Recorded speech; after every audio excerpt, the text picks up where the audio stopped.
हाँ, तो वेलकम, सभी का अभिनंदन। और हिंदी साहित्य में अपना जो टॉपिक है ना, अभिव्यक्ति और माध्यम। इस अभिव्यक्ति और माध्यम में टोटल 3 टॉपिक हैं। इसमें से पहला होता है विभिन्न माध्यमों के लिए लेखन, जो कि हिंदी अनिवार्य और हिंदी साहित्य दोनों में कॉमन है।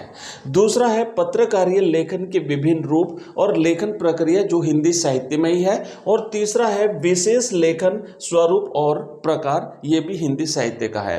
तो इसमें से अपन ने 2 तो पहले कर लिए थे, पहला और दूसरा तो, लेकिन तीसरा जो है वो बाकी था। तो आज की इस क्लास में हम पढ़ेंगे विशेष लेखन स्वरूप और प्रकार। इसे कंप्लीटली हम समझेंगे और साथ ही साथ इसके क्वेश्चन आंसर भी देखेंगे। तो सबसे पहले बात करते हैं कि विशेष लेखन होता क्या है। विशेष लेखन सामान्य लेखन से भिन्न कैसे है, समाचार लेखन से भिन्न कैसे है, विशेष लेखन में किन चीजों को शामिल किया जाता है, ये सारी चीजें हम पढ़ेंगे। ठीक है, तो आप देख सकते हैं कि विशेष लेखन जो है वो किसी खास विषय पर सामान्य लेखन से हटकर के किया गया लेखन ही विशेष लेखन कहलाता है। ठीक है, तो एक सामान्य लेखन जो होता है वैसा लेखन इसमें नहीं होता, उससे भिन्न, और इसका अपना एक क्षेत्र होता है, विशेष क्षेत्र विशेष से। जैसे मान लीजिए खेल से रिलेटेड हुआ तो उसमें केवल खेल से संबंधित और खेल से संबंधित डिटेल बहुत गहराई से उसमें जो है वो लिखा जाता है। जैसे मान लीजिए व्यापार जगत है तो व्यापार जगत के तकनीकी शब्दावली से युक्त विशेष लेखन उसमें किया जाएगा। अपराध अगर की बात हो गई तो अपराध क्षेत्र से रिलेटेड जो है वो उसमें लेखन किया जाएगा। आगे देखो कि समाचार पत्रों, टीवी चैनलों, रेडियो चैनलों में विशेष लेखन के लिए अलग डेस्क होती है। अब ये जो विशेष लेखन होता है ना, जितना भी मीडिया के विभिन्न माध्यमों के लिए, तो उसके लिए क्षेत्र विशेष के लिए अलग अलग डेस्क होती है। जैसे व्यापार जगत के लिए अलग डेस्क हो गई, राजनीतिक जो विशेष लेखन है उसके लिए अलग हो गई, और खेल जगत के लिए अलग हो गई, फिल्म उद्योग के लिए अलग हो गई। तो उनकी अपनी अपनी अलग डेस्क होती है। ध्यान रखना, ये डेस्क भी कई बार पूछा जाता है कि डेस्क किसे कहते हैं। तो एक विशेष जो व्यवस्था होती है इनके बैठने की, क्षेत्र विशेष से रिलेटेड, वो डेस्क कहलाती है। और वहां पर उस डेस्क पर उस क्षेत्र विशेष से संबंधित जो पत्रकार होते हैं वही बैठ करके वहां पे काम करते हैं। डेस्क मतलब क्या है कि समाचारों को संपादित करने और उन्हें छपने योग्य बनाने का स्थान होता है। तो डेस्क क्या होती है, विशेष क्षेत्र से संबंधित जो समाचार होते हैं उनको संपादित करना, छपने योग्य बनाना, वो डेस्क कहलाती है। एक जगह ऐसी होती है। उस डेस्क पर काम करने वाले पत्रकारों का समूह भी अलग होता है, सामान्य पत्रकारों से बिल्कुल भिन्न होते हैं। जैसे खेल डेस्क और व्यापार डेस्क आदि आदि, तो ये इनकी ऐसे डेस्क होती हैं। इन डेस्कों पर कार्य करने वाले उप संपादक और संवाददाता संबंधित विषय के विशेषज्ञ होते हैं। तो अभी तक देखो हमने क्या पढ़ा। सबसे पहले हमने पढ़ा विशेष लेखन होता क्या है। तो विशेष लेखन सामान्य लेखन से हट करके जो लेखन किया जाता है उसे विशेष लेखन कहते हैं। ये क्षेत्र विशेष से रिलेटेड होता है, इनका अपना अलग अलग क्षेत्र होता है, और उस क्षेत्र से युक्त जो तकनीकी शब्दावली होती है वो उस तकनीकी शब्दावली से जानकार होना चाहिए, उस क्षेत्र विशेष का जो लेखक है वो। उसके बाद हमने देखा डेस्क होती है कि किसी क्षेत्र विशेष से रिलेटेड जो समाचार लिखने के लिए एक विशेष स्थान होता है वो उसका डेस्क कहलाता है। अब देखो आगे हम देखेंगे कि बीट क्या होती है। एक बीट से रिलेटेड कई बार प्रश्न पूछा जाता है। तो ध्यान दो कि समाचार कई प्रकार के होते हैं, जैसे कि राजनीतिक हो गए, जैसे कि आर्थिक जगत हो गए, जैसे कि अपराध से है, खेल है, कानून है, और भी कई सारे जैसे मौसम है ना। ये इस प्रकार के भिन्न भिन्न प्रकार के समाचार होते हैं। अब क्या होता है कि इन समाचारों में विशेष रुचि रखने वाले जो संवाददाता होते हैं उनको उनके रुचि और उनके ज्ञान के आधार पर कार्य का विभाजन किया जाता है, उसे बीट कहते हैं। तो ये जो संवाददाता होते हैं, इन संवाददाताओं के बीच में काम का विभाजन उनकी रुचि और ज्ञान के आधार पर किया जाता है। इसे ही हम मीडिया की भाषा में क्या कहते हैं, इसे बीट कहते हैं। जैसे मान लीजिए राजनीति में विशेष जानकारी रखने वाला और रुचि रखने वाला जो पत्रकार है उसको अगर राजनीति से संबंधित समाचार दे दिया जाए, काम दे दिया जाए उसे, तो वो उसकी राजनीति बीट कहलाती है। इसी तरीके से आर्थिक जगत का ज्ञान रखने वाला और उसमें रुचि रखने वाले संवाददाता को अगर उससे संबंधित काम दे दिया जाए तो वो बीट कहलाती है। ठीक है, मतलब जिसकी रुचि और जिसका इंटरेस्ट है उसके हिसाब से उसको काम देना वो बीट कहलाता है। जैसे किसी की रुचि और जानकारी का क्षेत्र खेल है तो उसे खेल बिट मिल सकती है, तो इसे मीडिया की भाषा में बीट कहते हैं, यानी काम और रुचि के हिसाब से कार्य का विभाजन। आगे देखो विशेष लेखन की भाषा और शैली। तो देखो विशेष लेखन की भाषा और शैली जो है यहाँ पे देखेंगे कि बिल्कुल सरल और समझ में आने वाली होनी चाहिए। जैसा कि समाचारों में भी यही होता है, जो सामान्य लेखन होता है उसमें भी भाषा बिल्कुल समझ में आने योग्य होनी चाहिए और सरल होनी चाहिए और समझ में आने योग्य होनी चाहिए। लेकिन इसमें दूसरी बात यह भी है कि हर क्षेत्र विशेष की एक तकनीकी शब्दावली होती है, ठीक है। तो उस तकनीकी शब्दावली जो होती है ना, उसको जानना बहुत जरूरी है। तो जो भी विशेष लेखन से संबंधित काम जो संवाददाता कर रहा है वो उस शब्दावली से जरूर जो है वो परिचित होना चाहिए। जैसे मान लीजिए क्रिकेट की बात हो रही है, तो क्रिकेट में जैसे ऑफलाइन क्या होता है और जो है वो रन, जैसे रन है ना, स्टंप आउट है, स्टंप है और थ्रो है, और ये इस प्रकार की शब्दावली से उसे परिचित होना जरूरी है। अतः लेखक को उससे परिचित होना है।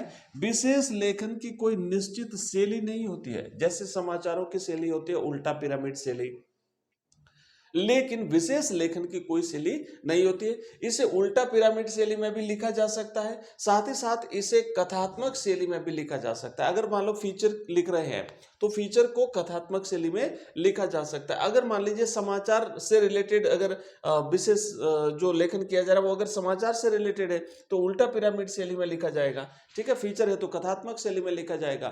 अगर मान लीजिए केस स्टडी है ना, किसी की जो केस स्टडी होती है अलग अलग टॉपिक पर, तो वो है अगर है तो वो न्यूज पैक के हिसाब से उसे शुरू किया जा सकता है। आगे हम देखेंगे इसको। अब देखो इसके बाद में क्या है कि चूंकि विशेष लेखन के पाठकों का वर्ग अलग होता है, अतः लेखक से यह अपेक्षा होती है कि पाठकों को विषय और क्षेत्र के बारे में विस्तार से और ज्यादा गहराई से बताया जाए। अब इसमें विशेष जो क्षेत्र होते हैं ना उनके पाठक भी अलग होते हैं। अब जैसे मान लो खेल है तो हर कोई खेल को पसंद नहीं करता, जो खेल से संबंधित जानकारी रखते हैं और रुचि रखते हैं उनका इंटरेस्ट उसमें बहुत ही गहरा होता है, तो वो ये चाहते हैं कि उनको और ज्यादा गहराई से उसकी जानकारी मिले। जैसे आर्थिक जगत या व्यापारिक जगत से संबंधित जो लोग हैं तो वो चाहेंगे कि उनको और ज्यादा उस क्षेत्र की जानकारी मिले। विशेष लेखन को न्यूज पैग के जरिए भी शुरू किया जा सकता है। अगर मान लीजिए केस स्टडी है तो केस स्टडी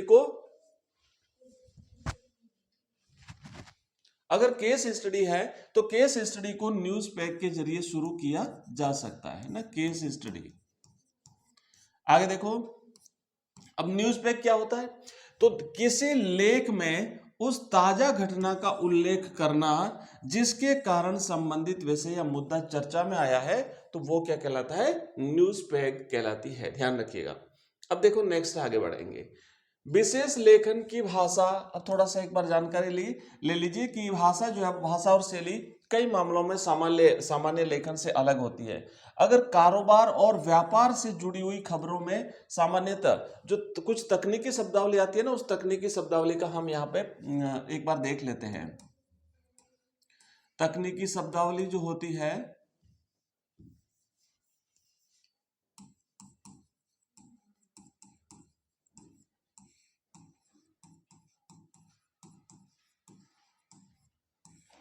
तो देखो अगर मान लो कारोबार और व्यापार से है तो इसमें देखो होता है तेजड़िया मंदड़िया। तेजड़िया मंदड़िया क्या होता है, जो शेयर मार्केट होता है।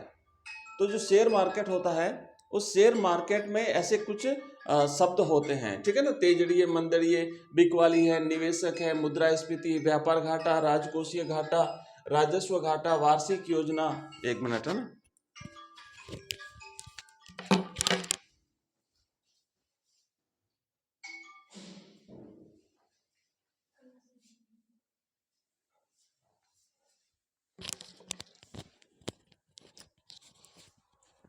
अभी देखो नेक्स्ट आगे बढ़ते हैं।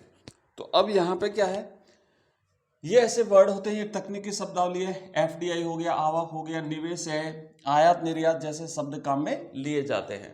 अब पर्यावरण और मौसम अगर है तो इससे रिलेटेड जो तकनीकी शब्दावली होती है उससे जुड़ी खबरों में देखो, जैसे कि पश्चिमी हवाएं, आर्द्रता, टॉक्सिक, कचरा, ग्लोबल वार्मिंग इत्यादि इत्यादि शब्द होते हैं। ओके, बीट से जुड़े सभी समाचार उल्टा पिरामिड शैली में लिखे जाते हैं, लेकिन सामान्य फीचर की शैली जो है वो कथात्मक हो सकती है। केस स्टडी की शुरुआत न्यूज पैक से होती है। अब देखो नेक्स्ट, अब विशेष लेखन के क्षेत्र कौन कौन से होते हैं, किस किस क्षेत्रों में विशेष लेखन किया जाता है या जरूरत पड़ती है। तो अर्थ व्यापार से रिलेटेड क्षेत्र होता है, खेल से संबंधित विशेष लेखन होता है, विज्ञान और प्रौद्योगिकी से संबंधित होता है, कृषि से संबंधित विशेष लेखन होता है, विदेश है, रक्षा है, पर्यावरण है, शिक्षा, स्वास्थ्य, फिल्म जगत और भी बहुत सारे हैं। तो ये क्षेत्र है, इसमें विशेष लेखन की आवश्यकता होती है। ये सामान्य लेखन से बिल्कुल भिन्न होता है क्योंकि इसमें तकनीकी शब्दावली का प्रयोग किया जाता है। अब विशेषज्ञता हासिल करना, भाई विशेष लेखन के लिए विशेषज्ञता कैसे हासिल करें। तो आप यहाँ पे देखेंगे कि आजकल पत्रकारिता के क्षेत्र में jack of all trades but master of none, मतलब कि सभी विषयों की जानकारी लेकिन किसी खास विषय की विशेषज्ञता नहीं, की बजाय मास्टर ऑफ वन यानी किसी एक विषय में विशेषज्ञता जरूरी है, इसकी मांग की जाती है। आगे देखो, विशेषज्ञता प्राप्त करने के लिए संबंधित विषय में रुचि होना आवश्यक है। मतलब जिस किसी क्षेत्र में जिस किसी क्षेत्र विशेष से आपको विशेषज्ञ बनना है या विशेष लेखन करना है तो उसमें आपकी रुचि होनी चाहिए। रुचि होगी तो ज़्यादा जानकारी आप कलेक्ट कर पाएंगे और उससे संबंधित विशेष लेखन जो है वो आपका बहुत ही अच्छा होगा। पत्रकारिता विशेषज्ञता प्राप्त करने के लिए संबंधित विषयों से जुड़ी हुई पुस्तकें पढ़नी चाहिए। ठीक है, तो ये ऐसे विशेषज्ञता हासिल कर सकता है कोई व्यक्ति अगर विशेष लेखन का पत्रकार अगर बनना चाहता है। तो विशेष लेखन से जुड़े लोगों के लिए खुद को अपडेट रखना जरूरी होता है। उस विषय से जुड़ी खबरों की कटिंग करके फाइल करनी चाहिए। विषय से संबंधित संदर्भ सामग्री जुटा कर रखनी चाहिए।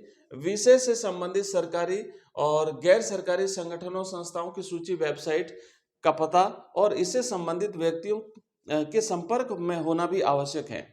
उसके बाद देखो यहाँ पे कि विषय में निरंतर दिलचस्पी और सक्रियता द्वारा विशेषज्ञता प्राप्त की जा सकती है। अब देखो सूचनाओं के स्रोत, अब ये सूचनाएं कैसे कलेक्ट करेंगे, विशेष लेखन से संबंधित सामग्री कहां से लाएंगे। तो विशेष लेखन हेतु सूचनाओं के प्रमुख स्रोत हैं, जैसे मंत्रालय के सूत्र है, प्रेस कॉन्फ्रेंस और विज्ञप्तियां हैं, साक्षात्कार हैं, विभिन्न रिपोर्ट्स हैं, संबंधित क्षेत्र में सक्रिय व्यक्ति और संस्थाएं हैं, संबंधित विभागों और संगठनों से जुड़े व्यक्ति हैं, इंटरनेट से भी खोज करके ये सामग्री प्राप्त की जा सकती है सर्च करके, और अन्य संचार के साधन है, स्थायी अध्ययन प्रक्रिया है। तो यहाँ से जो है वो विशेष लेखन से संबंधित सामग्री प्राप्त की जा सकती है। अब देखो कुछ प्रश्न देख लेते हैं, अपन ने जो टॉपिक अभी पढ़ा है इस टॉपिक से रिलेटेड कुछ प्रश्न उत्तर हैं। तो देखो पहला प्रश्न है कि बीट रिपोर्टिंग के अंतर्गत स्रोत या सूत्र से मिली जानकारी पर किस प्रकार भरोसा नहीं करना चाहिए। अब बीट का मतलब क्या होता है कि किसी खास विषय पर जो काम करने वाले, उसमें रुचि रखने वाले जो पत्रकार है उसको उसी क्षेत्र से संबंधित जो लेखन दिया गया है तो उस पर अगर कोई रिपोर्टिंग के अंतर्गत कोई जानकारी आपको प्राप्त हुई, जैसे अभी देखा ना कि विशेष लेखन के लिए हम जानकारी कहाँ से प्राप्त करेंगे, तो उसमें एक था कि रिपोर्टिंग से या जो सूत्र होते हैं मंत्रालय के सूत्र, वहां से अगर आपको कोई सूचना मिली तो क्या आप उसको ऐसा कैसा प्रिंट कर देंगे। तो इसमें क्या होता है कि मिली जानकारी को किस प्रकार उस पर भरोसा नहीं कर सकते। तो हम उस पर आंख मूंद कर चुपचाप या मुंह बंद करके उसमें आंख मूंद करके हम भरोसा नहीं कर सकते। एक मुहावरा भी है, आंख मूंद कर भरोसा करना, यानी अंधभक्त होना, किसी का जो मिला उसी पर हमने भरोसा कर लिया।